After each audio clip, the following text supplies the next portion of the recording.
राना साहब, एक तो ये बताइए, आप तहरीरी तौर पे डिमांड्स मांग रहे थे और उन्होंने कहा मुलाकात करवाएंगे, इस पे एग्रीमेंट भी हो गया। अब आप मुलाकात ही नहीं करवा रहे तो आपकी जो तहरीरी डिमांड थी, आप नहीं समझते कि उसी को नुकसान पहुंच रहा है? और क्यों इनकारी है? मतलब ये मुलाकात का एहतमाम अभी तक क्यों नहीं हो पाया? इसमें रुकावट क्या है?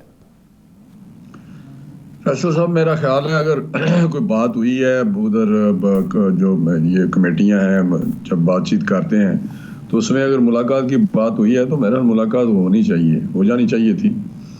लेकिन जो बात आप कर रहे हैं कि वो तहरीरी मुआहदे वाली बात या मिलेंगे मुलाकात करेंगे तो वो तहरीरी मुतालबात पेश करेंगे, वो आपने देखा कि उन्होंने बारहा ये कहा है, उनके मुख्तलिफ लीडर्स ने जो कमेटी के मेंबर हैं उन्होंने कहा कि जी ये जो हमारी मुलाकात दो हुई हैं उनमें जो बातचीत हमने की है, जो उसमें हमने वर्बली डिस्कशन में कोई डिमांड्स अपनी डिस्कस की हैं या रखी हैं, वही वो तहरीरी उसको समझे वो तहरीरी तौर पे हमारी डिमांड्स हमने तहरीरी तौर पे नहीं देनी। ये असद कैसर साहब का मैंने खुद सुना है, टीवी पे दूसरे लीडर्स का सुना है जो इनके लीडर हैं। तो वहाँ पे इस लिहाज से मेरा टोटल कन्फ्यूजन है। अभी मैं गौहर साहब का सुन रहा था कि उन्होंने कहा कि जारी रखें, मुज़ाकरात जारी रखें और तहरीरी तौर पे भी आप लिख के दें, जो मैंने अभी देखा है जी। तो ये अच्छी बात है। उनको चाहिए कि अगर इसमें कौन सी कोई ऐसी चीज़ थी, तहरीरी तौर पे हमेशा बात होती है कि चार्टर डिमांड लिख के दिया जाता है। आपने देखा जितने भी कोई नेगोशिएशन हुई हैं इस सतह पे और ऐसे हालात में वहाँ तो डिमांड्स लिख के दी जाती हैं और एक एक करके डिस्कस किया जाता है। तो मेरा ख्याल है अगर इस वक्त ये बात हुई है कि तहरीरी तौर पे लिख के देने को हम तैयार हैं तो ये मेरा मीटिंग हो जाएगी जब स्पीकर साहब वापस आते हैं। नहीं राना साहब, ये स्पीकर साहब का इस मुलाकात से क्या ताल्लुक़ है? उन्होंने तो कह दिया और मुलाकात ज़ाहिर बात है वज़ारत दाखिला ने करानी है या पंजाब हुकूमत ने या वफाकी हुकूमत ने करानी है, और स्पीकर साहब का तो उससे कोई ताल्लुक़ नहीं बनता। नहीं शाह साहब, मैंने ये नहीं कहा कि स्पीकर साहब आएंगे तो मुलाकात हो जाएगी। मैंने कहा स्पीकर साहब आएंगे तो मीटिंग हो जाएगी। मीटिंग हो जाएगी, क्योंकि ठीक है, ये सही है। जब वो एग्री करते हैं कि तहरीरी तौर पे हम लिख के देने को तैयार हैं मुतालबात अपने, तो मैंने अभी सुना है, इनका कोई समझ भी नहीं है इनकी आती, वैसे आपस की बात है कि ये तो सुबह कुछ कहते हैं शाम कुछ कहते हैं।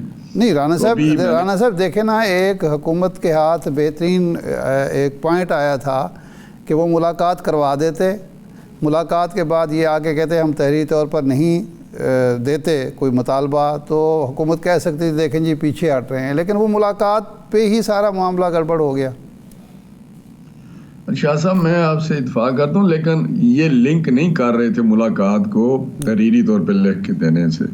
वो तो पहले ही मुलाकात से पहले ही आपने देखा जब वो इनकी मुलाकात हुई है, पिछली जो लास्ट मुलाकात थी स्पीकर की सरबराही में, उसके बाद इन्होंने बारहा बयान दिए हैं मीडिया पे कि हमें यही हमारे तहरीरी या मुतालबे समझे हम लिख के देने को तैयार नहीं है। या तो वो कहते हैं कि मिलाएं तो बिल्कुल हम तहरीरी तौर पे दे देंगे आपको, वो तो चीज़ ही उन्होंने पहले ही उसको उसमें राना साहब अगर वो कमिटमेंट फुलफिल नहीं करते तो उसका तो नुकसान उनको पहुंचेगा, आपके पास एक जवाब आ जाएगा।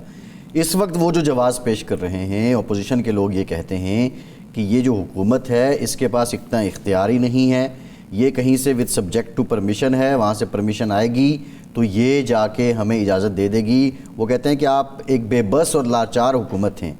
क्या वाक़तन ऐसा है कि आप बेबस और लाचार हैं, इसी वजह से मुलाकात नहीं हो रही?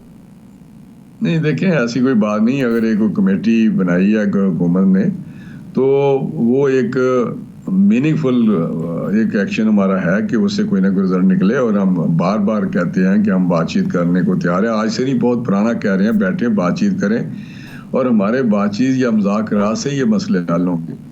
और उस पर मुसलसल प्राइम मिनिस्टर से लेके कैबिनेट के मेंबर्स और पार्टी के आला जो सीनियर लोग हैं वो बात कर रहे हैं इस पर। तो मेरा नहीं ख्याल कि ये जो वो बात करते हैं इसमें इस तरह का तासर है कि शायद आप चाहते नहीं हैं। हम तो बहुत चाहते हैं, पॉलिटिकल स्टेबिलिटी चाहते हैं, क्योंकि इस्तेकाम अगर सियासी इस्तेकाम ना होगा, जिस तरह मेहनत रात दिन प्राइम मिनिस्टर या मईशत को बेहतरी के लिए कर रहे हैं, उसके लिए तो रात दिन मेहनत के बाद यही है ना कि अगर सियासी इस्तेकाम आ जाएगा तो उससे और चीज़ें जो माशी तौर पे बेहतर हो जाएगी, इकोनॉमी बेहतर हो जाएगी, हमारा जो मुल्क जिस डायरेक्शन में चल रहा है और ज़्यादा तेज़ी से चलेगा। तो मैं समझता हूँ हमारी तो ज़्यादा ज़रूरत है लेकिन आगे से जो मुख्तलिफ यू टर्न आप समझ लें या एक उसमें मुख्तलिफ बयानात से पता चलता है कि उनकी स्टांस में तब्दीली आ गई है, तो उससे थोड़ी सी मायूसी होती है, जो कि शुरू से हमें पता है कि उनके मामलात इसी तरह ही हैं। राना साहब, आपका एक तवील तजर्बा है, 85 से आप असम्बली के मेंबर बनते चले आ रहे हैं, मिनिस्टर हैं। हमने माजी में जब भी कोई मुज़ाकरात हुकूमत अपोजिशन में हुए हैं, सबसे इम्पॉर्टेंट चीज़ ये होती थी पहली मीटिंग के बाद कि जी अब सीज़ फायर होगा, दोनों तरफ से बयानबाजी नहीं होगी।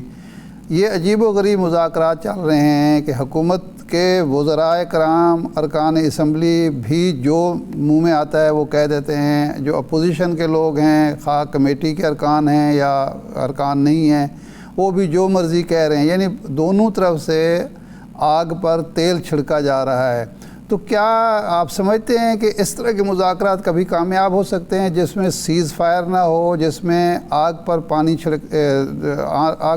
छिड़कने वाले कम हों बल्कि ना हों और तेल छिड़कने वाले सारे मौजूद हों दोनों तरफ से?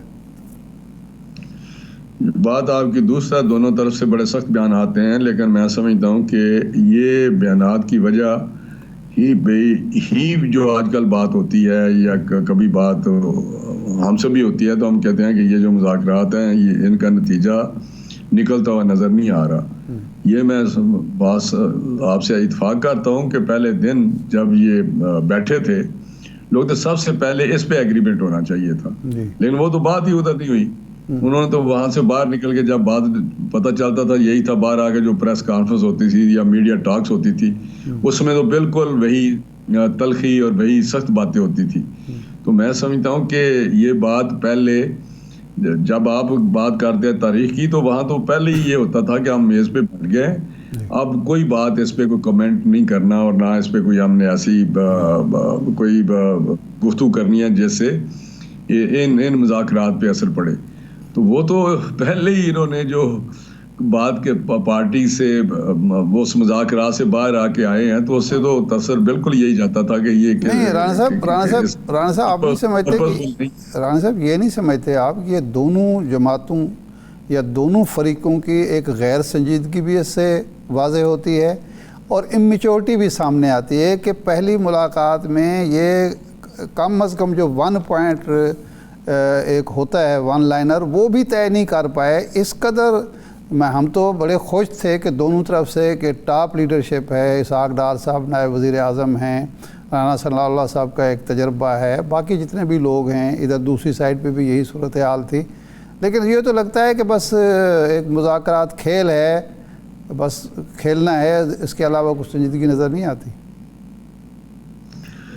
देखिए, जहाँ तक तो वहाँ पे जो कमेटीज दोनों तरफ हैं, उनके मेंबर्स का तल्लक है, दोनों पार्टियों के सीनियर लीडर हैं, और मैं समझता हूँ कि इसमें अगर ये बात कहें मैच्योरिटी है तो ये बिल्कुल गलत बात है।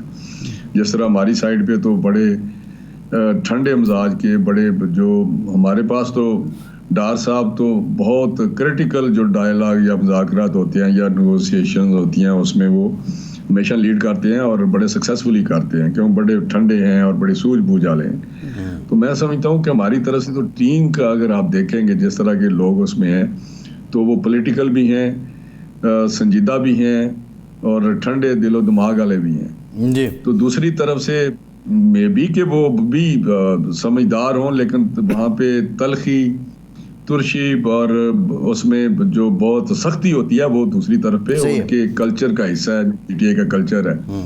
तो मैं समझता हूँ उससे उनको पहले दिन चाहिए था कि इस चीज़ पे बात करते। पहली मीटिंग में तो पहले ये सारे आए नहीं, 2 शायद आए थे, बाकी ने कोई भी बहाना किया, किसी ने कोई बहाना किया। तो दूसरी मीटिंग में इनकी रिप्रेजेंटेशन ठीक थी, प्रेजेंस काफ़ी थी, तो वहाँ पे सबसे पहले तो ये होना चाहिए था कि माहौल ठीक करें हम। सही। अच्छा राना साहब, नहीं हुआ, लेकिन अभी कुछ नहीं, अभी भी मैं समझता हूँ कि हमें बिल्कुल इस पे संजीदगी से आगे बढ़ना चाहिए और पीटीआई को सोचना चाहिए कि इस वक्त अगर वो मुस्बत सियासत करेंगे, एक अच्छी सोच के साथ आगे बढ़ेंगे, तो उन्हीं का फायदा है, पॉलिटिकली भी और एज ए पार्टी भी। मैं आपको बता